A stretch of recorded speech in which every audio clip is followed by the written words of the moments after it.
Oxoácidos, tal como dice el nombre de este compuesto, tiene carácter ácido, es decir, un pH menor a 7. Este carácter es igual al de los hidrácidos. ¿Se acuerdan los hidruros no metálicos en agua? Por ejemplo, el ácido clorhídrico, el ácido fluorhídrico, el ácido iodídrico, el ácido sulfídrico, ¿sí? Ácido bromídrico. Eran todos hidrácidos que provenían de hidruros en solución acuosa. Entonces, en el video de hoy y el archivo que se propone en las actividades, verán que los oxoácidos son producto de una reacción entre lo que es el óxido ácido, es decir, un óxido que proviene de un no metal, y el agua. Si recuerdan, nosotros ya vimos lo que era un hidróxido. El hidróxido justamente se producía como un producto de una reacción entre el óxido básico y el agua, a diferencia de este caso. Y de hecho los hidróxidos también se pueden denominar bases porque tienen un carácter básico, es decir, un pH mayor a 7. La fórmula de un oxoácido implica escribir primero el símbolo del hidrógeno actuando con +1, recuérdenlo en los ácidos, ¿sí? ¿Por qué? Porque el hidrógeno aquí en el agua también actúa con +1, ¿sí? Aquí también continúa este comportamiento. El no metal que va a actuar con carga positiva, tal como sucedía en el óxido, la formación del óxido implicaba que el no metal actuaba con carga positiva y el oxígeno con carga -2, ¿sí? En el compuesto. Y luego viene el oxígeno actuando con -2, ¿sí? Un comportamiento que continúa tal como sucede en el óxido ácido. Ahora, los subíndices, que iban a significar las cantidades de estos elementos, no pueden ser determinados tal como veníamos haciendo en el caso de óxidos, hidróxidos e hidruros. ¿A qué voy con eso? Yo les había enseñado que en óxidos se colocaban las cargas y se cruzaban y se transformaban en los subíndices. En ácidos es en el único caso que sí o sí necesitamos realizar la reacción de formación para determinar la fórmula del compuesto. ¿A qué voy? Por ejemplo, como estos dos ejemplos para que ustedes se hagan una ayuda a memoria. Si yo les digo, ¿me puedes dar la fórmula del óxido férrico? Ustedes agarran la tabla periódica, se fijan que óxido férrico implica el hierro actuando con carga +3 y lo que hacen es escribir primero el símbolo del hierro, luego del oxígeno, porque así siempre es en los óxidos, ¿sí? Y escriben las cargas, el hierro actuando con +3 y el oxígeno actuando con -2. ¿Qué les había dicho yo? Cruzan las cargas y olvídense de los signos. Entonces obtienen F2, ¿no? Y O3. Es decir, aplicando el método de cruzar las cargas, obtenemos la fórmula del óxido. En los hidruros sucedía algo similar. Entraban a la tabla periódica, se fijaban que el litio, ¿sí? Estaba actuando con carga +1 y entonces en lo que son los hidruros y el litio, de hecho, que es un metal, ¿sí? Recuérdenlo, es un metal, está bien a la izquierda de la tabla periódica en el grupo 1. Nosotros para escribir este hidruro comenzábamos primero con el nombre del metal y luego con el hidrógeno. Colocábamos las cargas, el litio actuando con +1, el hidrógeno actuando con -1, ¿sí? Y las cruzábamos. En este caso, por ejemplo, queda simplemente LiH, no se escriben los 1.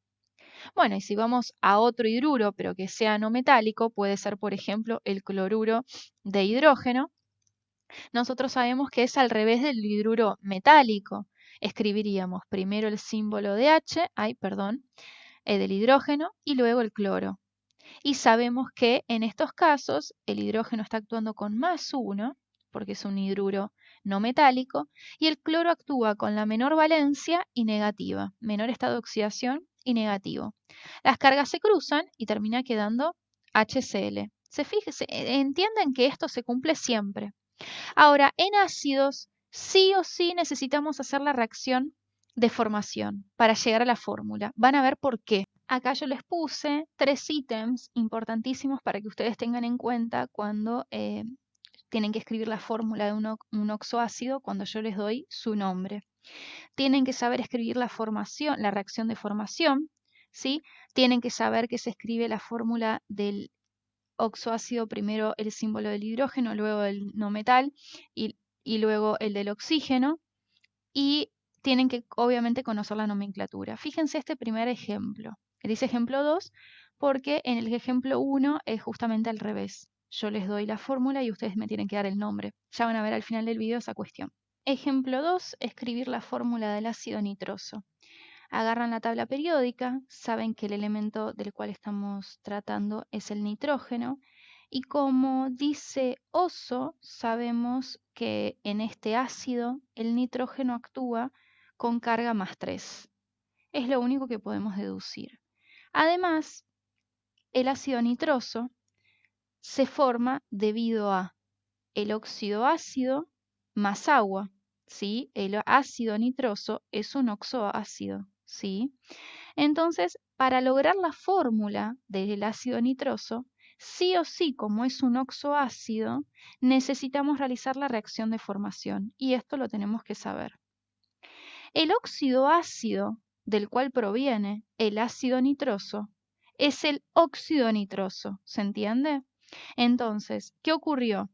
Yo coloqué como reactivo al óxido nitroso y al agua, y la reacción que ocurrió entre ellos generó el ácido nitroso.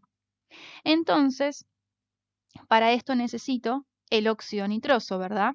Entonces, vamos a formar la fórmula del óxido nitroso, que eso sí surge del cruce de las cargas. Bien, voy a escribir primero en el óxido el elemento que no es el oxígeno, ¿sí? Y le sigue el elemento oxígeno. Bien. El oxígeno está actuando con carga -2. El nitrógeno dijimos que está actuando con carga +3 porque dice Oso. Y ahora voy a cruzar las cargas y me olvido de los signos, porque todos los números que yo coloco aquí como subíndice, ¿se acuerdan lo que significaban? Significan cantidad de átomos, ¿sí? Y lo que yo pongo acá arriba significa carga, ¿está bien? Y las cargas sí van con los signos.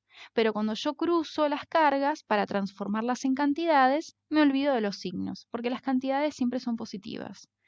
Ya tengo la fórmula del óxido nitroso. Entonces yo ya sé que cuando coloqué el óxido nitroso más agua, generó el ácido nitroso. ¿Y cómo hago la fórmula del ácido nitroso? Bueno, presten atención. ¿Ven lo que yo estoy haciendo acá, que es una reacción de formación? El óxido más agua. Bien, de este lado voy a tener que escribir el ácido nitroso. ¿Está bien? Bueno, el ácido nitroso, como cualquier oxoácido, ¿sí? Lleva primero en su fórmula la H, el oxígeno está a lo último, ¿sí? Y la N de nitrógeno, ¿sí? Del elemento que forma este ácido en el medio. Ahora, ¿qué números ponemos aquí como subíndices? Tenemos que contar, presten bien la atención, ¿sí? Tenemos que contar la cantidad de átomos que hay en el lado de reactivos e ir colocando esos números en el lado de productos de nuestro compuesto. A ver, ¿cuántos átomos de hidrógeno hay en el lado de reactivos? ¿Hay 2 o no? Bueno, ese numerito es el que yo voy a poner acá. Ahora digo, ¿cuántos átomos de nitrógeno hay en el lado de reactivos de mi reacción? Hay 2 también. Entonces pongo ese numerito, esa cantidad viene aquí en la fórmula. Última pregunta. ¿Cuántos átomos hay de oxígeno en el lado de reactivos? Aquí hay 3 más 1. ¿Cuántos hay entonces? 4. Perfecto. Ese 4 lo voy a poner acá. Cuando yo escribo esto, parece que me quedó la fórmula del ácido nitroso, pero si ustedes googlean, no es esa. ¿Por qué? Porque hemos escrito 2, 2 y 4. Esos números se tienen que simplificar, si no, no es la fórmula del ácido nitroso. Así es la química, ¿sí? Esto tiene un motivo molecular, pero nosotros no hemos llegado a verlo Así que lo que yo les digo es, siempre que se pueda, se simplifica. ¿Por qué no simplifique acá? Porque no se puede simplificar el 2 con el 3, ¿sí? Siempre tiene que ser dividir por el mismo número.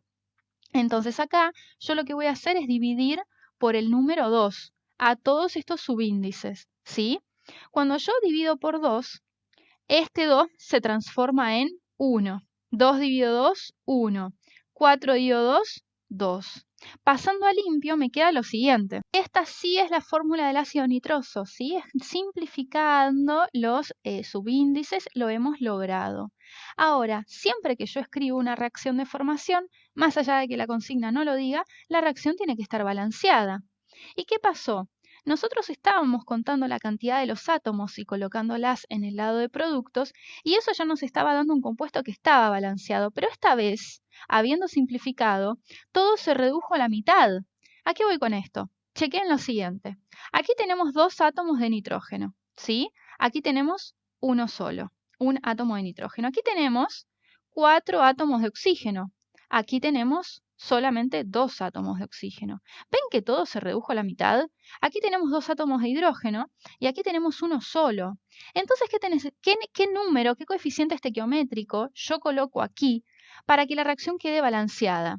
Si todo lo que hay en reactivos es el doble de lo que hay en productos, está claro que el número que yo tengo que agregar al lado de la fórmula del ácido nitroso es el número 2. Y la reacción de esa forma queda balanceada. La fórmula del ácido nitroso no incluye el coeficiente estequiométrico, ¿sí? Siempre es la fórmula, los subíndices, por supuesto, pero nunca el coeficiente estequiométrico. Por eso yo destaqué con este círculo solamente el compuesto. No digan que es todo esto. Mucha atención, ¿eh? Mucha atención. Aquí está entonces en el archivo claramente la aclaración, ¿sí? De que para determinar la fórmula de un oxoácido siempre tendremos que realizar la reacción de formación del mismo. Y está claro que yo acá no puse que hay que balancear la reacción, porque ya lo vengo insistiendo hace un montón, que siempre que se escribe una reacción de formación en química, nunca hay que dejarla sin balancear, ¿sí? Bien, vamos a ir con el siguiente ejemplo que se trata justamente al revés. Yo les doy un compuesto, la fórmula de un compuesto, y lo que les voy a pedir es la denominación. Ustedes acá me dicen, bueno, ¿cuál de todas las nomenclaturas tenemos en cuenta? Solamente vamos a utilizar la nomenclatura tradicional. Entonces, aquí parece ser que en oxoácidos la cosa cambia bastante. Nosotros vamos a ver, vimos en el ejemplo 2, ¿sí? Que para determinar la fórmula de un oxoácido necesitamos hacer la reacción. Hasta el momento eso no era obligatorio, no sucedía en los anteriores compuestos, como óxidos, hidruros e hidróxidos. Y además, la nomenclatura a tener en cuenta es la tradicional.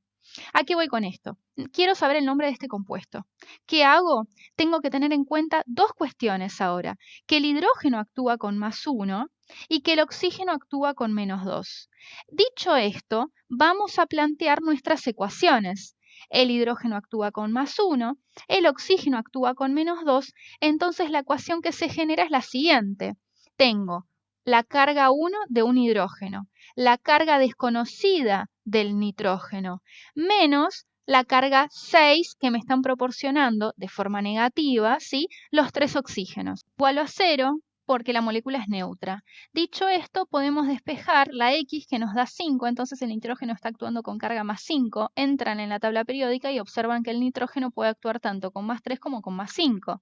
Si actúa con el mayor de 2, con el mayor de los dos estados de oxidación, entonces, dada la nomenclatura tradicional, sabemos que este compuesto es el ácido nítrico, ¿ok? Si les pido la reacción de formación, lo que involucra esto es escribir el óxido nítrico más el agua, que nos da el ácido nítrico. El ácido nítrico ya lo tenemos, el agua ya sabemos cómo se escribe. Necesitamos sí o sí generar al óxido. Se cruzan las cargas, ¿verdad? Aquí me queda un 2 y aquí me queda un 5. Estos subíndices no se pueden simplificar. ¿Qué hago para para balancear la reacción? Me fijo, aquí tengo 2 átomos de nitrógeno, aquí tengo un átomo de nitrógeno. Ya está desbalanceada. Pero si observan, todo lo que hay del lado de reactivos es el doble de lo que hay en productos. Observen bien, del lado de reactivos tenemos 6 oxígenos y 2 hidrógenos. Fíjense en productos. Tenemos un átomo de hidrógeno y 3 de oxígeno. ¿No les dije? que todo lo que hay en reactivos es el doble que de productos, entonces ¿qué número tenemos que poner delante de nuestro ácido nítrico? El número 2. ¿Sí? Y de esa forma duplicamos estas cantidades y ahí la reacción queda balanceada. ¿Sí?